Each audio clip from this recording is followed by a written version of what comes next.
It is my great honor to introduce Associate Justice of the Supreme Court of the United States, John Paul Stevens, who will give the oath of office, administer the oath of office to the Vice President-elect. Will you all please stand?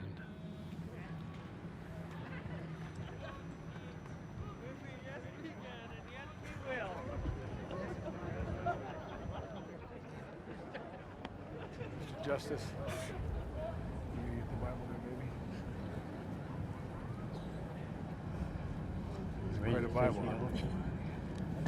I, Joseph Robinette Biden Jr., do solemnly swear I, Joseph Robinette Biden Jr., do solemnly swear that I will support and defend the Constitution of the United States that I will support and defend the Constitution of the United States against all enemies, foreign and domestic, against all enemies, foreign and domestic, that I will bear true faith and allegiance to the same, that I will bear true faith and allegiance to the same, that I take this obligation freely, that I take this obligation freely, without any mental reservation or purpose of evasion, without any mental reservation or purpose of evasion, and that I will well and faithfully discharge and I will well and faithfully discharge the duties of the office on which I am about to enter. the duties of the office upon which I'm about to enter. So help me God. So help me God.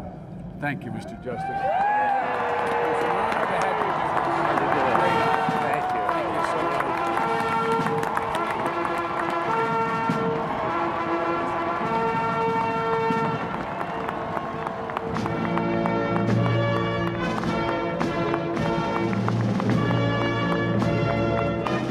Thank you.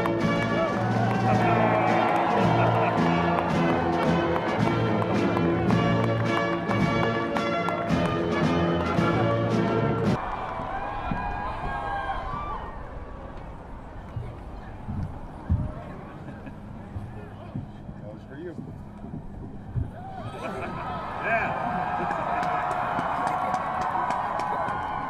Are you prepared to take the oath, Senator? I am. I, Barack Hussein Obama, I, do Barack- solemnly swear I, Barack Hussein Obama, do solemnly swear that I will execute the office of President to the United States faithfully, that I will execute the office of President of the the office United of President of the States, United States faithfully, and will, to the best of my ability, and will, to the best of my ability, preserve, protect, and defend the Constitution of the United States. preserve, protect, and defend the Constitution of the United States. So help you God. So help me God. Congratulations, Mr. President. All the best wishes.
It is my great personal honor to present the 44th President of these United States, Barack Obama.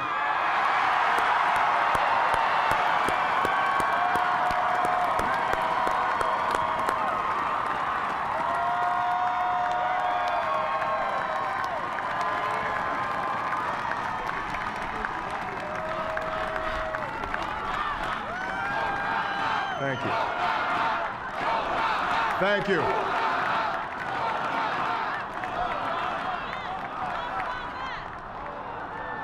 My fellow citizens, I stand here today humbled by the task before us. Grateful for the trust you've bestowed, mindful of the sacrifices borne by our ancestors. I thank President Bush for his service to our nation.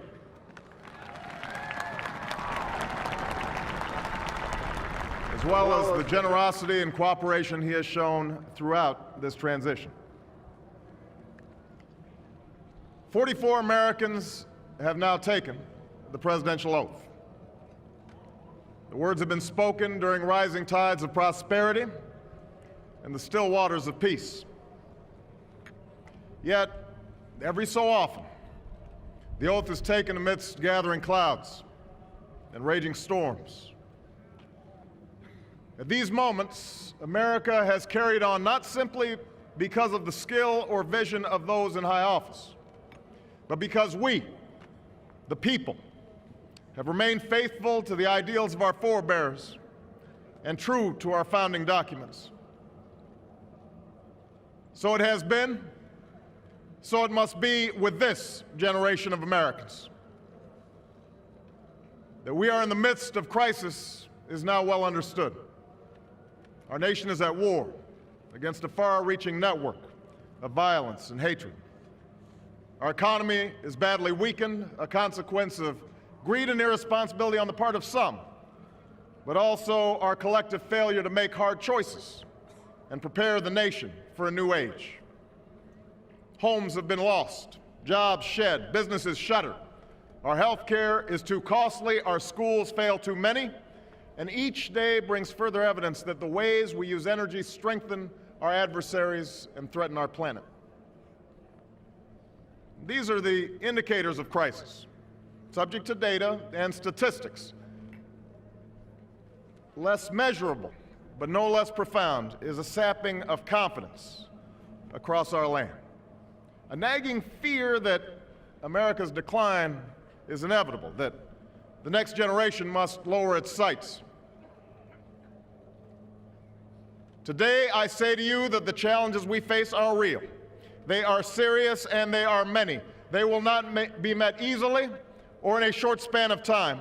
But know this, America, they will be met.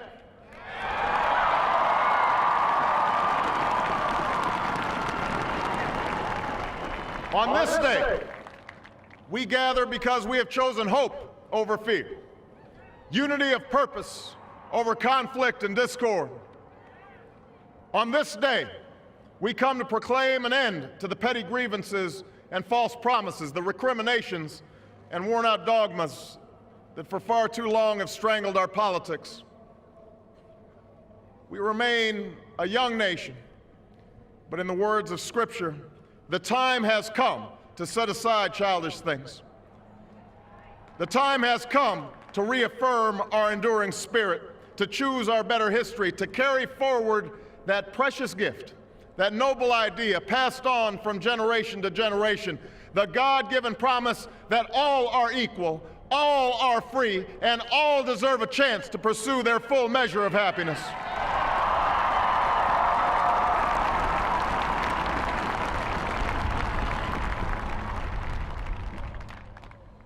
In reaffirming the greatness of our nation, we understand that greatness is never a given. It must be earned. Our journey has never been one of shortcuts or settling for less. It has not been the path for the faint-hearted, for those who prefer leisure over work or seek only the pleasures of riches and fame. Rather, it has been the risk-takers, the doers, the makers of things, some celebrated, but more often men and women obscure in their labor, who have carried us up the long, rugged path towards prosperity and freedom. For us, they packed up their few worldly possessions and traveled across oceans in search of a new life. For us, they toiled in sweatshops and settled the West, endured the lash of the whip, and plowed the hard earth. For us, they fought and died in places like Concord and Gettysburg, Normandy, and Khe Sanh. Time and again, these men and women struggled and sacrificed and worked till their hands were raw so that we might live a better life. They saw America as bigger than the sum of our individual ambitions, greater than all the differences of birth or wealth or faction. This is the journey we continue today. We remain the most prosperous, powerful nation on earth. Our workers are no less productive than when this crisis began. Our minds are no less inventive. Our goods and services no less needed than they were last week or last month or last year. Our capacity remains undiminished. But our time of standing pat, of protecting narrow interests and putting off unpleasant decisions, that time has surely passed.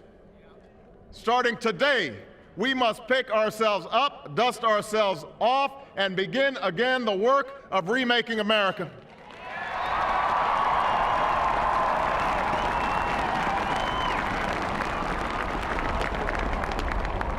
For everywhere we look, there is work to be done.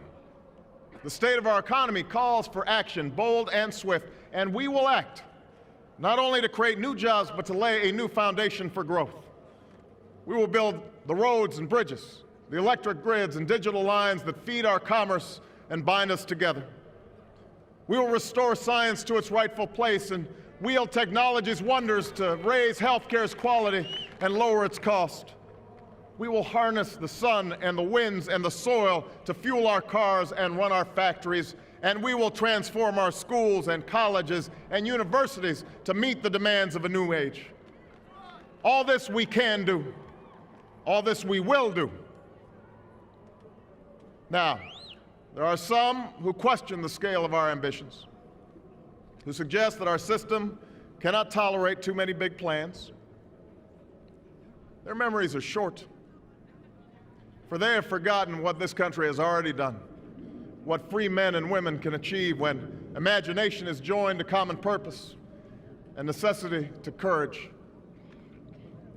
What the cynics fail to understand is that the ground has shifted beneath them, that the stale political arguments that have consumed us for so long no longer apply. The question we ask today is not whether our government is too big or too small, but whether it works, whether it helps families find jobs at a decent wage, care they can afford, a retirement that is dignified. Where the answer is yes, we intend to move forward. Where the answer is no, programs will end. And those of us who manage the public's dollars will be held to account to spend wisely, reform bad habits, and do our business in the light of day, because only then can we restore the vital trust between a people and their government. Nor is the question before us whether the market is a force for good or ill. Its power to generate wealth and expand freedom is unmatched. But this crisis has reminded us that without a watchful eye, the market can spin out of control. The nation cannot prosper long when it favors only the prosperous. The success of our economy has always depended not just on the size of our gross domestic product, but on the reach of our prosperity, on the ability to extend opportunity to every willing heart, not out of charity, but because it is the surest route to our common good.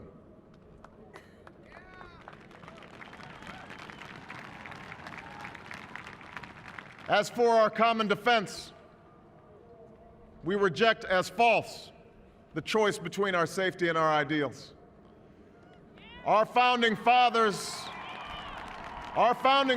faced with perils that we can scarcely imagine, drafted a charter to assure the rule of law and the rights of man, a charter expanded by the blood of generations. Those ideals still light the world, and we will not give them up for expedience sake.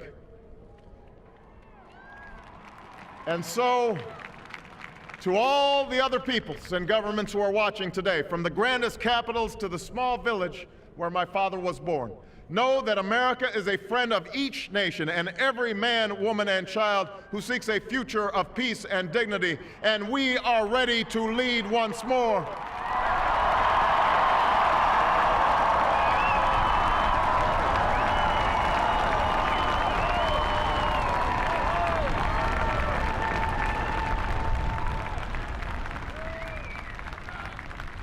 Recall that earlier generations faced down fascism and communism not just with missiles and tanks, but with the sturdy alliances and enduring convictions. They understood that our power alone cannot protect us, nor does it entitle us to do as we please. Instead, they knew that our power grows through its prudent use. Our security emanates from the justness of our cause, the force of our example, the tempering qualities of humility and restraint. We are the keepers of this legacy. Guided by these principles once more, we can meet those new threats that demand even greater effort, even greater cooperation and understanding between nations. We will begin to responsibly leave Iraq to its people and forge a hard-earned peace in Afghanistan. With old friends and former foes, we will work tirelessly to lessen the nuclear threat and roll back the specter of a warming planet. We will not apologize for our way of life, nor will we waver in its defense. And for those who seek to advance their aims by inducing terror and slaughtering innocents, we say to you now that our spirit is stronger and cannot be broken. You cannot outlast us, and we will defeat you.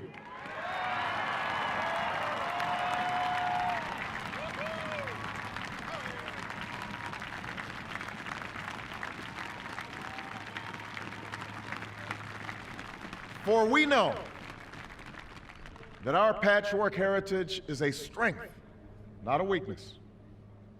We are a nation of Christians and Muslims, Jews and Hindus, and non-believers. We are shaped by every language and culture, drawn from every end of this earth. And because we have tasted the bitter swill of civil war and segregation and emerged from that dark chapter stronger and more united, we cannot help but believe that the old hatreds shall someday pass, that the lines of tribes shall soon dissolve, that as the world grows smaller, our common humanity shall reveal itself, and that America must play its role in ushering in a new era of peace. To the Muslim world, we seek a new way forward based on mutual interest and mutual respect. To those leaders around the globe who seek to sow conflict or blame their society's ills on the West, know that your people will judge you on what you can build, not what you destroy. To those who cling to power through corruption and deceit and the silencing of dissent, know that you are on the wrong side of history, but that we will extend a hand if you are willing to unclench your fist. To the people of poor nations, we pledge to work alongside you to make your farms flourish and let clean waters flow, to nourish starved bodies and feed hungry minds. And to those nations like ours that enjoy relative plenty, we say we can no longer afford indifference to the suffering outside our borders, nor can we consume the world's resources without regard to effect. For the world has changed, and we must change with it. As we consider the road that unfolds before us, we remember with humble gratitude those brave Americans who, at this very hour, patrol far-off deserts and distant mountains. They have something to tell us, just as the fallen heroes who lie in Arlington whisper through the ages. We honor them not only because they are the guardians of our liberty, but because they embody the spirit of service, a willingness to find meaning in something greater than themselves. And yet, at this moment, a moment that will define a generation, it is precisely this spirit that must inhabit us all. For as much as government can do and must do, it is ultimately the faith and determination of the American people upon which this nation relies. It is the kindness to take in a stranger when the levees break, the selflessness of workers who would rather cut their hours than see a friend lose their job, which sees us through our darkest hours. It is the firefighter's courage to storm a stairway filled with smoke, but also a parent's willingness to nurture a child that finally decides our fate. Our challenges may be new.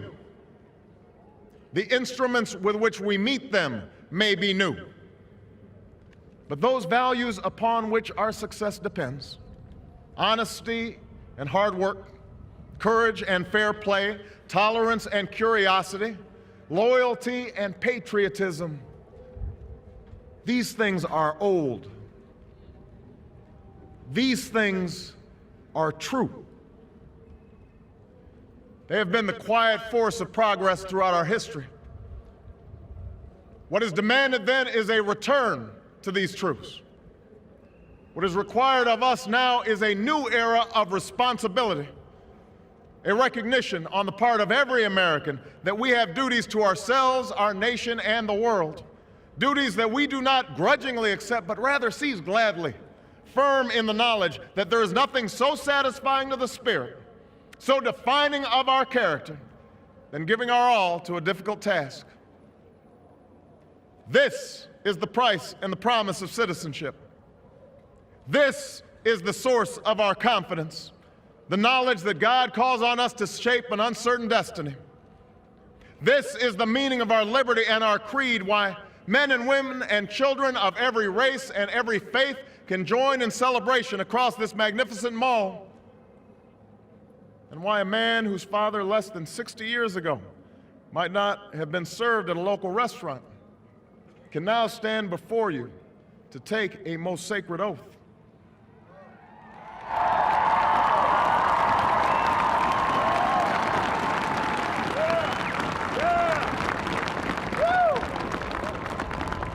So let us mark this day with remembrance of who we are and how far we have traveled. In the year of America's birth, in the coldest of months, a small band of patriots huddled by dying campfires on the shores of an icy river. The capital was abandoned. The enemy was advancing.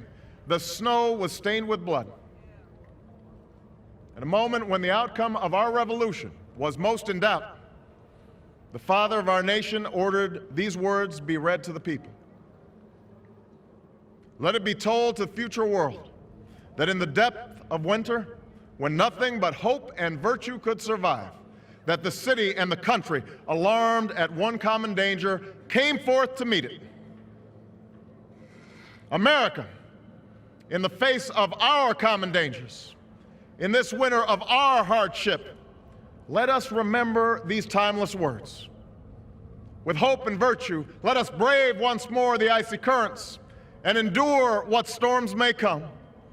Let it be said by our children's children that when we were tested, we refused to let this journey end, that we did not turn back nor did we falter. And with eyes fixed on the horizon and God's grace upon us, we carried forth that great gift of freedom and delivered it safely to future generations. Thank you. God bless you. And God bless the United States of America.